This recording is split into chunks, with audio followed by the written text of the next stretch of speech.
He seemed so ordinary. Jeffrey Dahmer, the man next door, quiet, unassuming. He was a familiar face at the local bar. He worked at a chocolate factory. He blended in. But beneath this veneer of normalcy hid a monster. A darkness that would shock the world. Dahmer lived a double life, one of chilling deception. He was a predator masquerading in plain sight. Dahmer's crimes were heinous, almost beyond comprehension. He preyed on vulnerable young men, luring them back to his apartment. He drugged, tortured, and murdered them.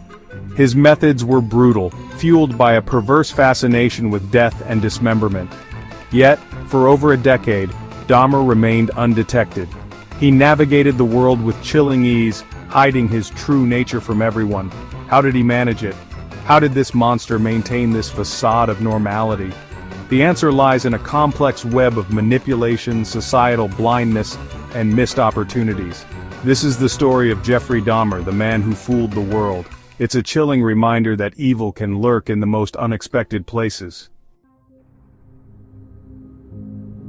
Jeffrey Dahmer wasn't born a monster, but the seeds of darkness were sown early on. His childhood was marked by instability and neglect. His parents, trapped in a volatile marriage, paid little attention to their son's growing detachment. He was a solitary child, drawn to the macabre. He collected dead animals, fascinated by their insides. As Dahmer grew older, his fascination with death intensified. He began fantasizing about control and domination. His urges manifested in disturbing ways. He would stalk men, spying on them from afar. The line between fantasy and reality began to blur. Dahmer's descent into darkness wasn't a sudden plunge. It was a slow, insidious process, a series of missed signs and ignored red flags. By the time he graduated high school, he was already grappling with his dark impulses. He was a ticking time bomb, primed to explode. After high school, Dahmer moved into his own apartment. He got a job at the Milwaukee Ambrosia Chocolate Company. He was, on the surface, a functioning member of society. He went to work, he paid his bills, he interacted with his neighbors. He was quiet, even shy, but never overtly suspicious. He would often invite coworkers over for drinks. They found him a little odd, perhaps, but harmless. He was good at blending in, at appearing normal. But behind this carefully constructed facade, Dahmer was living a double life. His apartment, a place of supposed sanctuary, became his killing ground. It was here that he indulged his darkest fantasies. His victims, often young men of color, were lured back to this apartment of horrors. They were none the wiser. Dahmer was a master manipulator. He used charm and feigned kindness to disarm his victims. He exploited their trust, turning their vulnerability against them.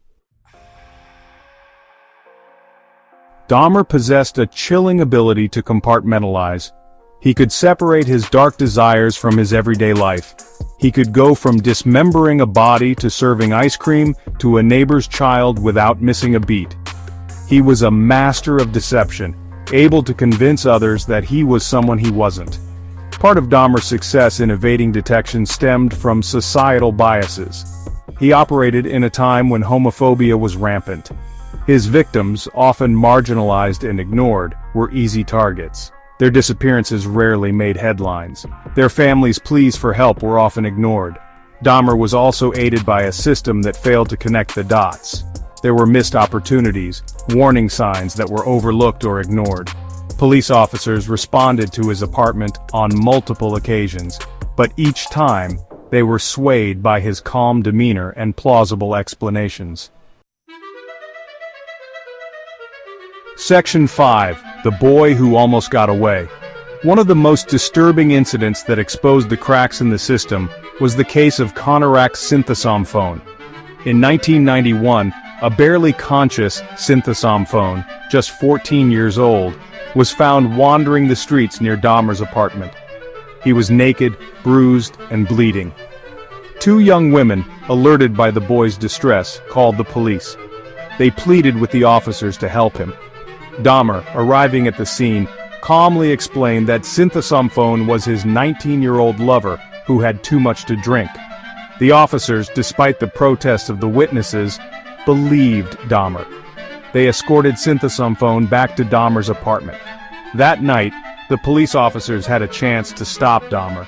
They could have saved Synthesophone's life, but they chose to believe the word of a white man over the pleas of two young women of color. They failed to see the signs, they failed to listen.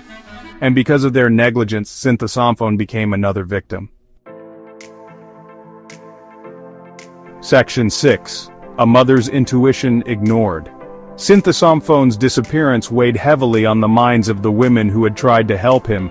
So did the stench emanating from Dahmer's apartment. They urged their boyfriends and other male relatives to investigate.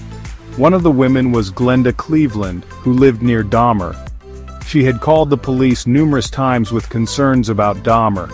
She had seen young men going into his apartment and never coming out. Glenda Cleveland's intuition told her something was wrong. She even called the police again when she recognized Synthesophone's picture in a missing persons report. But the police dismissed her concerns. They told her it was a domestic matter. They said that Synthesophone was likely just a runaway. They refused to investigate further. Glenda Cleveland was right. Synthesophone was in Dahmer's apartment. He was dead.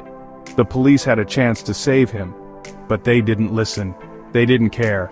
They had already decided that Glenda Cleveland was an unreliable witness. She was a black woman in a poor neighborhood. Her voice didn't matter.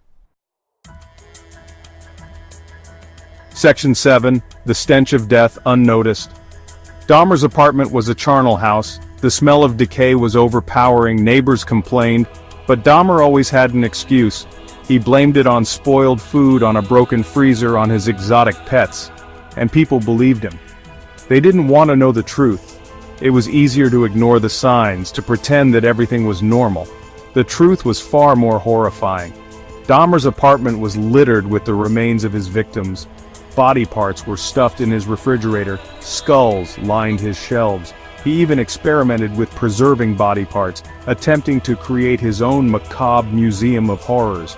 Yet despite the overwhelming evidence, Dahmer remained undetected. He was protected by a cloak of normalcy, by the reluctance of others to see him for what he truly was. His crimes were a testament to his cunning, but also to the societal failures that allowed him to continue his reign of terror. Section 8. Escape from the jaws of hell. In July 1991, Tracy Edwards, one of Dahmer's intended victims, managed to escape. He fled Dahmer's apartment, running into the street, desperate for help. He flagged down a police car. Edwards told the officers about the man who had held him captive, about the handcuffs, about the stench of death in the apartment. At first, the officers were hesitant to believe Edwards, but he insisted. He led them back to Dahmer's apartment. There they found the evidence that would finally expose Dahmer's gruesome secret. Polaroid pictures of dismembered bodies, a human head in the refrigerator, the smell of death, thick and undeniable. Dahmer was arrested that night. The news of his crime sent shockwaves through Milwaukee and the rest of the world. The man who had seemed so ordinary, so unassuming, was revealed to be a monster. Section 9. The price of blindness. Jeffrey Dahmer's reign of terror lasted for over a decade. He murdered 17 young men and boys. His crimes were a horrific reminder that evil can lurk beneath the surface of even the most ordinary-seeming individuals. But Dahmer's story is not just about one man's depravity. It's also a story about societal failures. Dahmer's ability to evade detection for so long was due in part to the biases of the time. His victims, often marginalized and ignored, were easy targets. Their disappearances were rarely taken seriously. Their families' pleas for help were often ignored. The police, too, played a role in Dahmer's ability to continue his crimes. There were multiple missed opportunities to apprehend Dahmer, but time and again, he was able to talk his way out of trouble. The officers who responded to his apartment often dismissed the concerns of witnesses, choosing to believe Dahmer's lies over the truth. Jeffrey Dahmer's story is a chilling reminder of the importance of vigilance, of listening to our instincts, and of speaking out against injustice. It's a story that forces us to confront the uncomfortable realities of our society, the biases that we harbor, and the systems that perpetuate inequality. It's a story that, even decades later, continues to haunt us.